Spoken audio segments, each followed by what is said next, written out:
And getting back to our guests, where teachers have a big role to play in the upbringing and shaping of children's lives. But what happens when teachers turn perpetrators of the most heinous crimes against the very learners to whom they are entrusted? And let's get back to this discussion. And Steve Mabona from the Department of Education. So you've been involved with this process from the beginning, ever since these allegations surfaced. And there was, of course, an investigation that was done. Tell us about those findings, please. Thank you very much, Sakina. Quite an eye-opener, like we have said as the department, what has been revealed by the subsequent, investigation. As you will remember that our initial investigation, parents said, look, we are not satisfied. We need to reconsider opening. And we had to appoint the second law firm whom, conducted investigations, and they definitely confirmed some of these happenings, like your culture of silence that has been happening for quite some time, and the abuses that in some instances they were saying they were historic.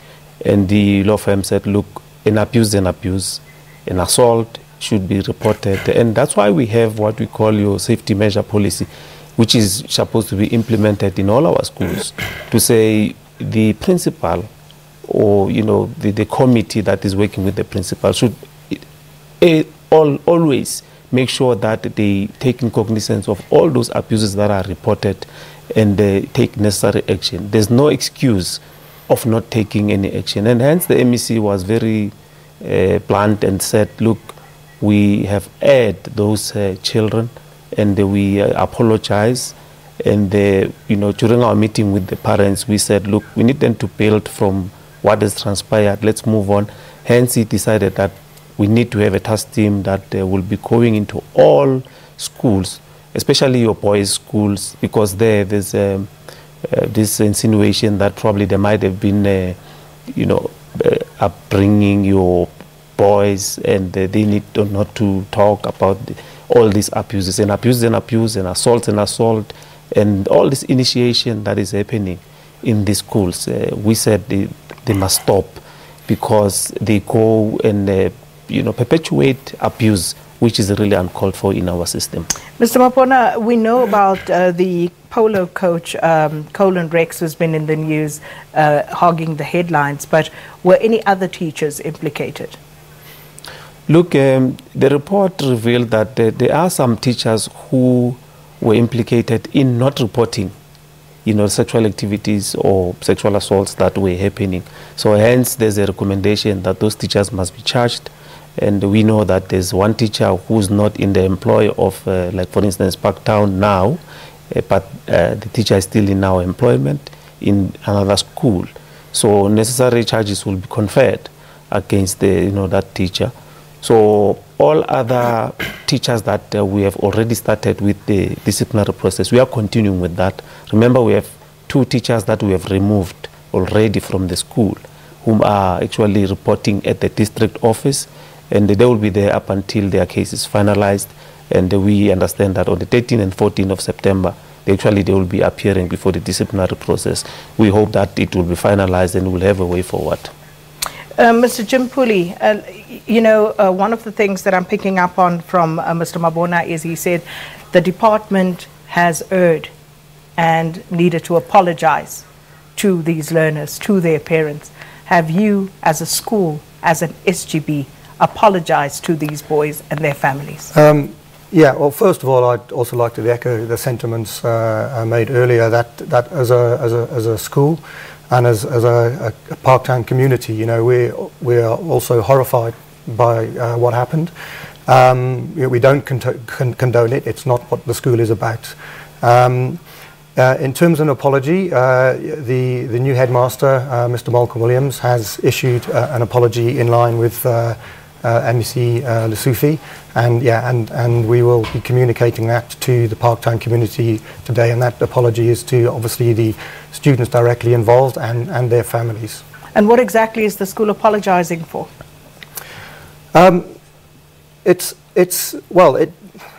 We all know what happened, and it's an apology that, you know, it happened, and it was able to happen, and that is something that we are now spending a lot of our time looking at very hard. You know, how do we stop this sort of thing happening going forward? And in that regard, the school has retained the services of an expert in child advocacy, so similar to the gentleman on the left here. And his name is Mr. Luke Lamprecht, and he has done an investigation, given us a report. I believe the report was published in the elements of the report were published in the press previously. That report came with a list of recommendations about things we should be looking at doing, and as a school, that is what we are doing. We are using that as our checklist, and we have either implemented a lot of those recommendations, or are in the process of implementing them, and a lot of them are not just one-off implementations. They are ongoing sort of cultural, systemic changes that we will have to keep on sort of checking sort of forever. When did the school first become aware of these sort of incidents taking place? The incident, well, we became aware of the incident, I believe it was November 2016. As soon as we became aware of it, it was immediately reported.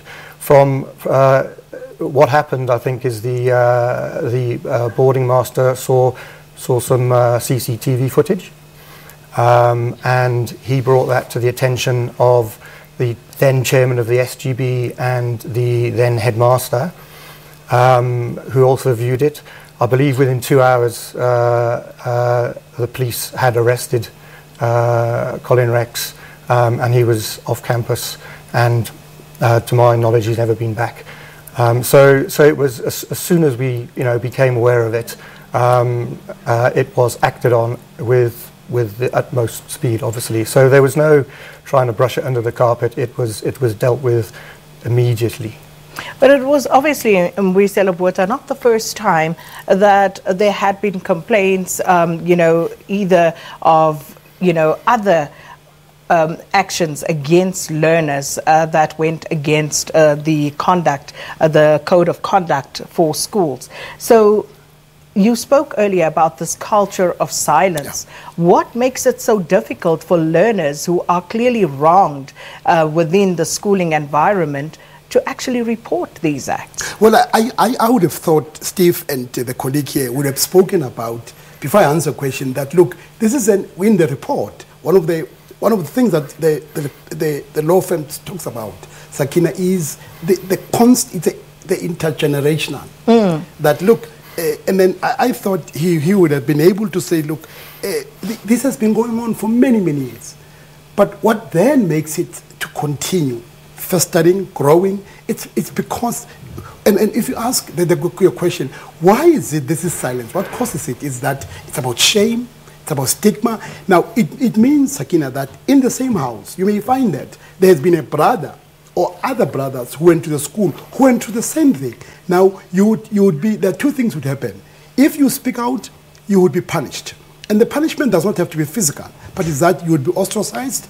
Sakina, is that, look, there's something wrong about you because why? What is so special about you? This is how men behave. This is how boys behave. So that's the reason why it continues. It continues because the school and the peoples themselves, and one has got to be sympathetic to them.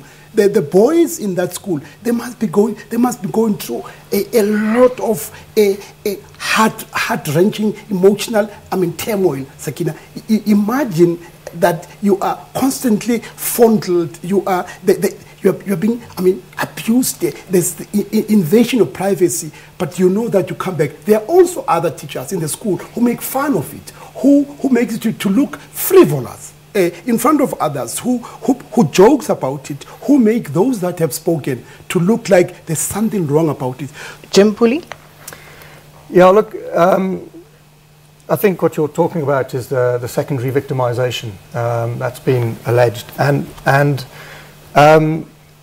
well, that's not only that. I mean, that's not only that. It's that. I mean, I don't know if you call it secondary victimization when the person who has been victimized and has spoken out that he's picked out. I don't know if, Jim, that's for you. It's secondary.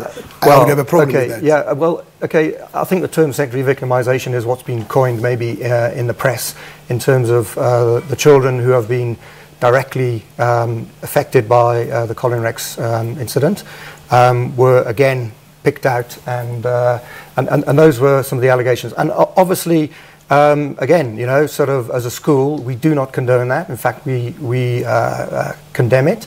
And if there is any evidence of it, we will deal with it. You know, even-handedly, without fear or favour, we will deal with it. We will look it in the eye. So, you know, as a sort of a relatively newly elected SGB with a very recently arrived new headmaster, we are determined to, you know, deal with all of these issues and, you know, move the school forward in a positive and progressive fashion. So. Look, I mean, the SGP must just apologize really on what transpired here. The police says they have apologized. Whether it's a new SGP, you should amplify it. Even now, you must just apologize. I mean, really, that's what we've been saying. Remember, we said we can't be dilly-dallying around it. We've aired those learners, we've aired the children there. And that's why we've decided to say, look, let's go into the other schools. Probably this might be happening. And we said, this is an eye-opener actually for us. Let's go into the other schools, especially the boys' schools, because we see that this element of initiation, it goes without saying. There's some element of abuse of our children there. So we understand it's a new SGB. There's a new principal that we've appointed there. But moving forward, I mean, there's programs that they are starting to say, let's move forward, let's rebuild, you know, now moving forward, make sure that learners are comfortable in reporting. There's an app that they have introduced at that school to say learners, you know, anonymously so, they should be in a position to can report, you know, what is happening. They need to enhance those programs and make sure that they speak more about it. It doesn't really help not to want to take responsibility. You need to apologize and make sure that people, you know, are cognizant of the fact that you take responsibility of what might have been happening here, because it's been happening for years. And many people have highlighted this, Jim Pooley, where they say this is about institutional culpability. For Parktown Boys to keep harping on the fact that this is a new principal, this is a new SGB, new administration, does not change what has happened. Institutionally, Parktown Boys needs to take responsibility for what has happened. And what sort of support have you offered to these boys? Okay, in terms of support, as